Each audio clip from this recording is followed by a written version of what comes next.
Hi again, folks. In this video, Pat Lafontaine. Let's take a look at it. Coming up.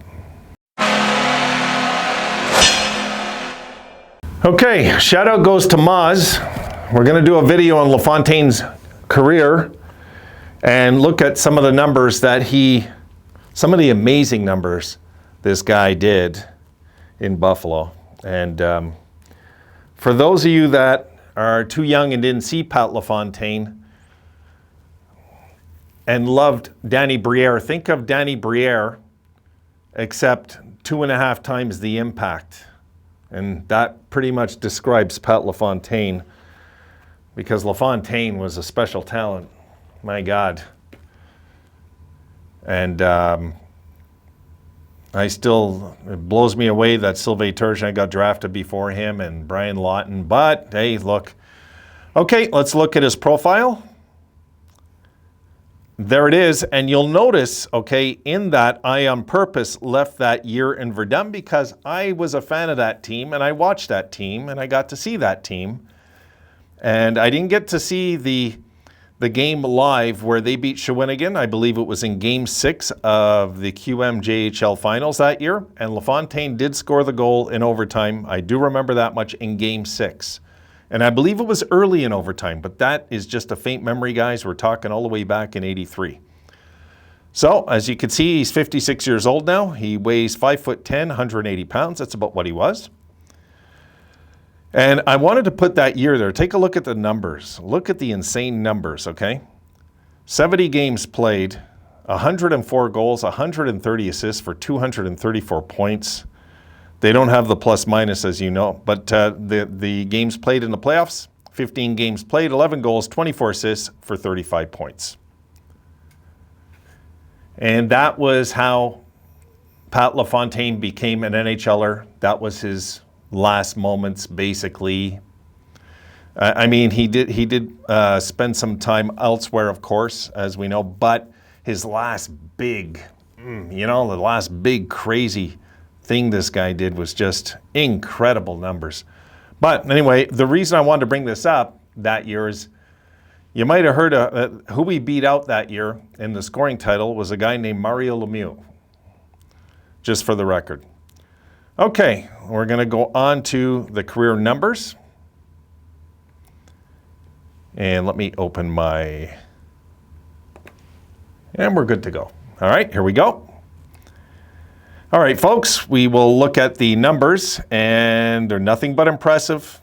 They are nothing but impressive. Look at on the Islanders. You could see his first glimpse at the NHL. He played 15 games. His first 15 games in the NHL, look at that, 13 goals and 6 assists. Incredible. This guy just never stopped, eh? He just never stopped. What a career he had. He is still my favorite U.S.-born player of all time. And something I want to go over, you'll notice over on the right, his shooting percentage was outstanding his entire career, this guy. This is something that he does not get enough respect for. It really is. I mean, his shooting percentage was stellar his whole career. All right, so let's go down to the numbers in Buffalo, starting in 1991-92. But you could see a few years before that in Long Island, 47 goals, 45 goals, 54 goals, 41 goals. I mean, we can go on and on. The incredible thing is this guy only had 2 100-point seasons in his career. That's kind of a stat that just boggles the mind. It doesn't make any sense, but it is what it is. So look, in Buffalo's first year after we get him in the Turgeon deal, 57 games with us, 46 goals, 47 assists for 93 points, and a 22.7 shooting percentage. I mean, that was the top of his career, was his first year with us. Then the next year, and it just seems so small the time he's there when you look at the numbers though, eh? 84 games, 53 goals, 95 assists, 148 points, and Mario Lemieux got him back for what he did to him in the Q the Q League before he came into the NHL. So then in 93-94, we started having the issues with injuries and so on. He played 16 games, 5 goals, 13 assists for 18 points. Then the next year, 22 games, 12 goals, 15 assists for 27 points. I mean, it was just tragic that, head injuries, and it just really was, because you take a look at him when he was healthy and in his prime, and it was just insane, the numbers he did with McGillney and Andrechuk, So then he comes back. He gets a season in finally. 40 goals, 51 assists for 91 points. Does not recover to the form he had 3 years previous. Then again, issues. 13 games played, 2 goals, 6 assists for 8 points. We refused to take him back, you might recall, in Buffalo. And we were afraid that the head injury would resurface with the concussions and everything. And we were right, because that's what ended him in New York, but still respectable number, 67 games, he had 62 points. Now look at the bottom. The numbers in Buffalo, 268 games, guys, that's it for Pat Lafontaine. 158 goals, 227 assists for 385 points, and an 18.3 shooting percentage in his career in Buffalo. The total numbers, 865 games, 468 goals, 545 assists, for 1,013 points, and a career shooting percentage of 17.6.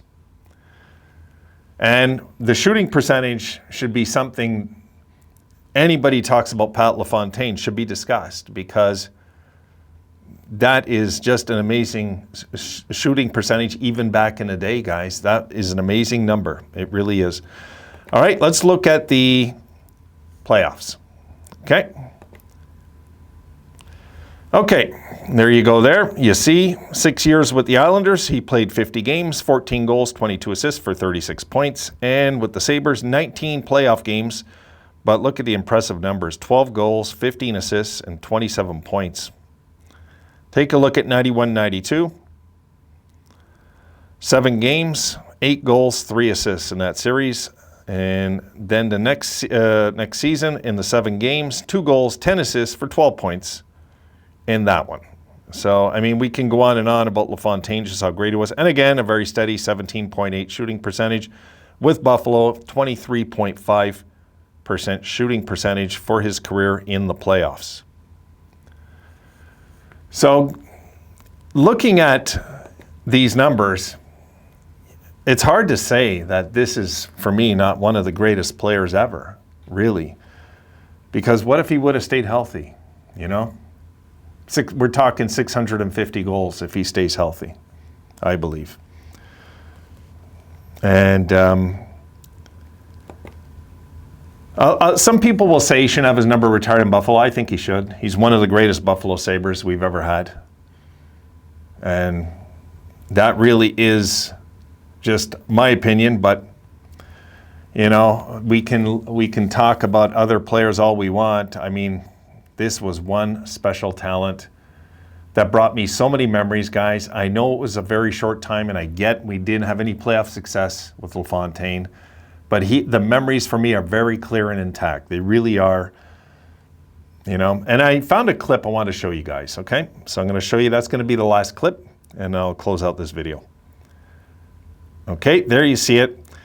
Now, this is Lafontaine speaking. It's nice to know that you have one of those seasons where everything went right as far as the regular season, but I would have traded all those points if it meant a victory over the Montreal Canadiens in the Stanley Cup playoffs that season. He's talking about the 92-93 season. Through 11 regular season games in 1992-93, Lafontaine had 30 points. So he started the season off with 30 points after 11 games. 7 games later, he had 40 points. He'd reached 100 points on an assist in the team's 55th game. However, the Sabres ultimately were swept by the eventual champion Montreal Canadiens in the Adams Division Finals. It seemed like Alex and I knew where each other was, and Dave came in and cleared the zone in front of the net and picked up on a lot of rebounds, Lafontaine said. There was a sixth sense with guys knowing where to be, and none of us even had to look. It was kind of reactionary. When the whole is greater than the sum of its parts, and when you're firing on all cylinders, you're going to have a lot of fun. What people forget is that Andrechuk wasn't dealt to the Toronto Maple Leafs in exchange for goalie Grant Fuhr in February that season. The Andrechuk-Lafontaine McGillney line might have been the first and only one in league history to have 3 players with 50-plus goals in the same season. As it turned out, Lafontaine had 53, McGillney had 76, and Andreychuk finished with 54, including 25 following his trade to the Toronto Maple Leafs.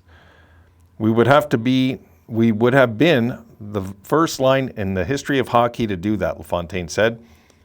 I guess you can say I was able to feel what it might have been like to play for the Edmonton Oilers in the 1980s.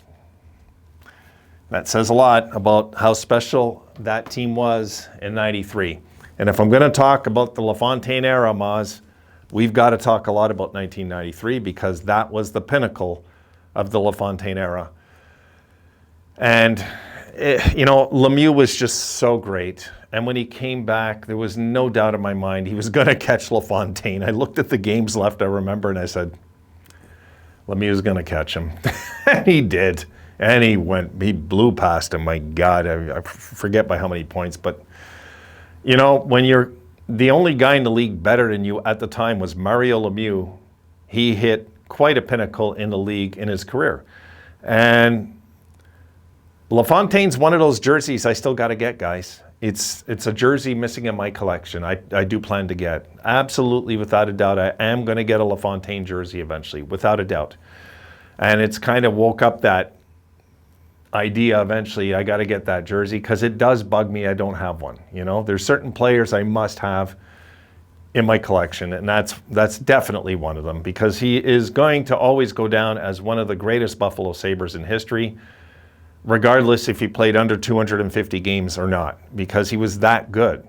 He was just that good. He was that special of a talent.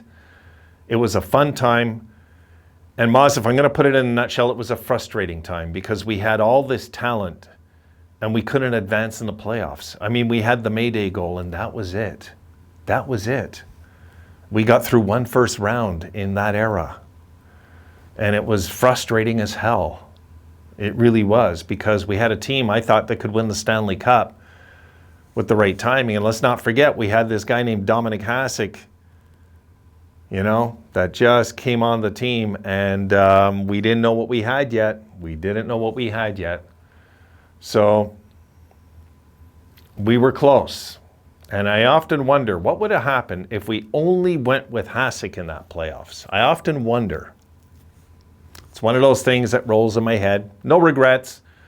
I'm grateful for the time that we had Pat Lafontaine on our team. He's just one of the greatest Sabres that will ever be. And we got, it was almost like we kind of went from kind of losing Perreault years before to finding another great centerman, and getting him on our team. So for me, very special memories, good times, and no matter what way you cut it, I have no bad feelings about that we didn't have any success in the playoffs back then. It's kind of weird. I just wish that we would have had more, It just would have been nice. Okay, that's it for this one. I'll see you guys in the next one.